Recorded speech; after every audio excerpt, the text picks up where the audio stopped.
C'est en 5760, à propos de l'Akba Omer avec le Baal Shem Tov Akadosh. Il était particulièrement joyeux et il expliqua. Il est dit que tu aimeras l'Éternel ton Dieu. Le double de la valeur numérique du mot Ve'ahavta, comme on dit Ve'ahavta les Re'acha. Et là, dans l'exemple, et tu aimeras l'Éternel ton Dieu, Ve'ahavta.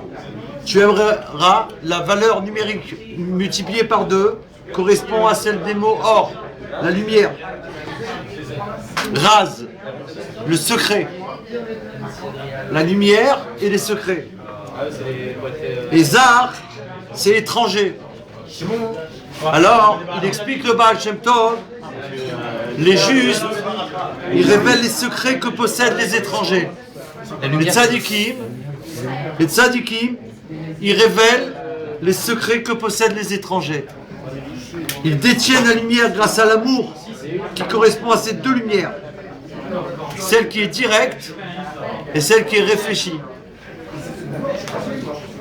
La valeur numérique du mot or, en nombre réduit, en petit nombre, c'est 9. 2 fois 9, c'est 18. D'accord, on sait qu'on a tous été à l'école, Baruch Hashem. Et dans 18 jours, c'est le Baal Shem Tov qui parle. David, 2 fois 9, ça fait une omelette. Je recevrai la lumière réfléchie, comme il est dit. L'esprit retourne vers Dieu, qu'il a donné. L'esprit attire l'esprit et révèle l'esprit. Et une lumière nouvelle éclairera jusqu'à la venue du Mashiach. Ça, c'était quelques mots avant de partir, terminer sa mission. Mais il nous laisse le message que la nouvelle lumière, elle va arriver jusqu'à la venue de Mashiach. Et cette nouvelle lumière dans laquelle il parle, c'est la lumière de la Chassidut Chabad, qui va arriver par l'Admour HaZaken, après tous les Rebbeim, tous les Rebbeim, donc pour la Géoula. Entre lui et l'Admour HaZaken, il y a le Maguid de Mezrich, qui est son élève et qui devient le maître. D'accord, mais le Maguid, il va suivre les enseignements du Baal Shem Tov, et c'est lui qui va avoir comme élève l'Admour HaZaken. On a eu l'arrière-petit-fils au cours. Exactement. Donc on a eu un arrière-petit-fils il y a 2 semaines, je crois. Il nous a raconté des affaires. Et nous, on a eu le mérite d'avoir Shabbat à la maison, à la Choule, à la Courneuve. Et Baruch Hashem, il nous a raconté une histoire merveilleuse que vous regarderez sur le site. Bezrat Hashem, elle doit être en train d'être mise ce soir ou demain, avant Shabbat. J'espère que dimanche, une histoire merveilleuse en 2 épisodes. Un miracle phénoménal sur le tsunami. Maintenant, concernant la joie de Rabbi Shimon, le Rabbi, on se trouve dans les jours de l'Akba Omer. Motzei Shabbat, c'est l'Akba Omer, Chevre. C'est quoi l'Akba Omer? Le jour de l'Aïloula et le jour de la joie de Rashbi. Comment que c'est possible la joie d'une personne qui disparaît? Un saint, bien sûr, Rabbi Shimon Bar Yochai, le juge de la Géoula.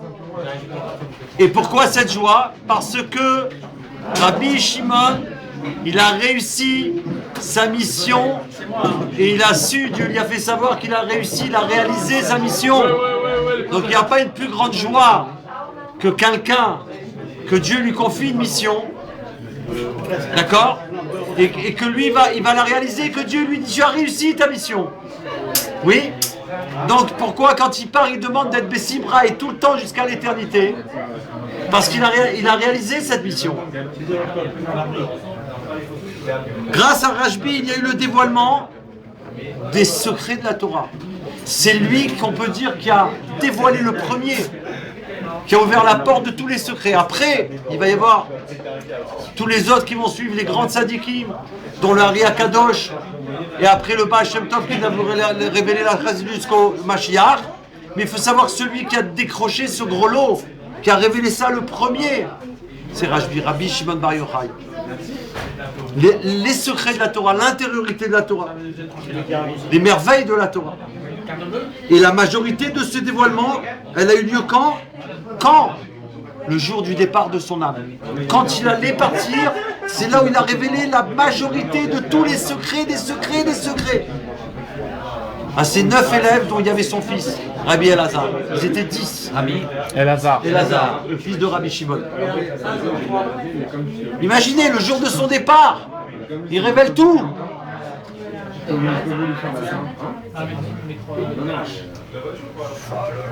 Et c'est expliqué que c'est le jour de son départ que Rashbi a donné des commentaires d'une grande puissance et qui ont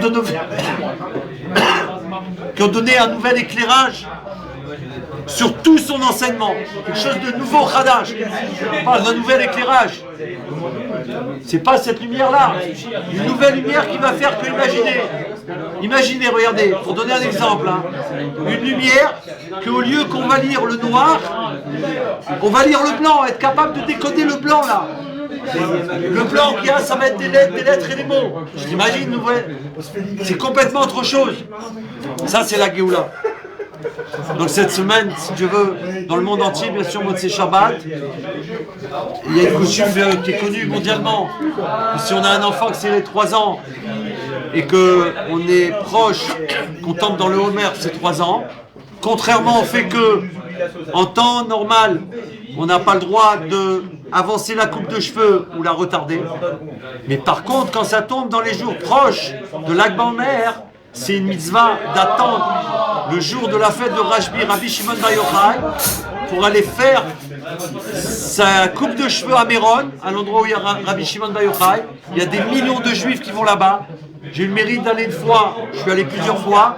Une fois, on a annoncé qu'il y avait plus de 500 000 personnes de juifs qui ont été pour la Iloula de Rabbi Shimon Bar Yochai. C'est quelque chose de... Il faut le voir pour le vivre. On ne peut pas décrire 500 000 personnes comme ça. Toute la nuit non-stop et toute la journée. Et on connaît l'œuvre célèbre de Rabbi Shimon Bar Yochai, le Zohar, le livre de la splendeur. Et ça a été après, parce que lui les a révélés pour la première fois, et après les maîtres qui ont suivi, ils ont mérité de les révéler au monde entier. Chacun a une dose différente. Jusqu'à aujourd'hui, la révélation par le Rabbi lui-même de Mashiach, de tous les secrets que Rabbi Shimon il a ouvert la porte. Les secrets, des secrets, de tous les secrets, Raz, les secrets, Raz c'est les secrets. Et jusqu'à que ça devienne leur nourriture.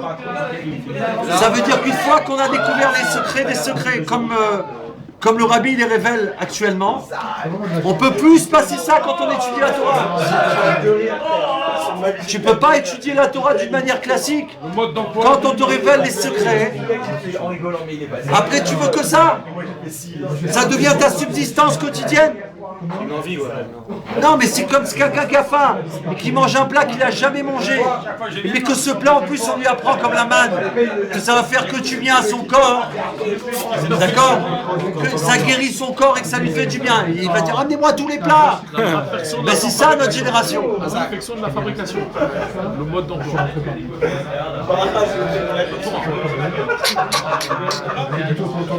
Alors Yechia Melech HaMashiach, que partout dans le monde on se réjouisse de la Iloula de Rabbi Shimon Bar Yochai. On sait que dans sa génération il n'y a pas eu d'arc-en-ciel, que tellement que sa génération elle a mérité la Géoula. Pendant tout le temps Rabbi Shimon Bar Yochai il est vivant, il n'y a pas un arc-en-ciel qui est apparu dans le monde. Ça c'est unique, ça arrive une fois tous les... D'accord? Donc que Dieu il fasse que chacun dise à son frère le fait qu'il faut aller se réjouir pour Rabbi Shimon, d'amener les enfants, de dire que là c'est la révélation des secrets de la Torah. Et le monde entier, parce que non, quand on fait, oui, t'as raison, quand on fait ces manifestations, les non-juifs ils nous demandent c'est quoi? On leur dit, c'est le jour de la révélation des secrets de la Torah, et pourquoi il faut qu'ils le sachent aussi? Parce qu'il ne faut pas oublier que le maître du monde il a dit, et il a fait la Torah que pour amener le shalom dans le monde, la paix, pas la paix qu'on entend à la radio, aux télévisions, dans les journaux, pas ça, pas cette folie qui est n'importe quoi puisque ça n'a jamais marché. Le shalom de Dieu, le vrai shalom, que les gens ils vont s'aimer vraiment, qu'ils vont vivre vraiment la Géoula. Et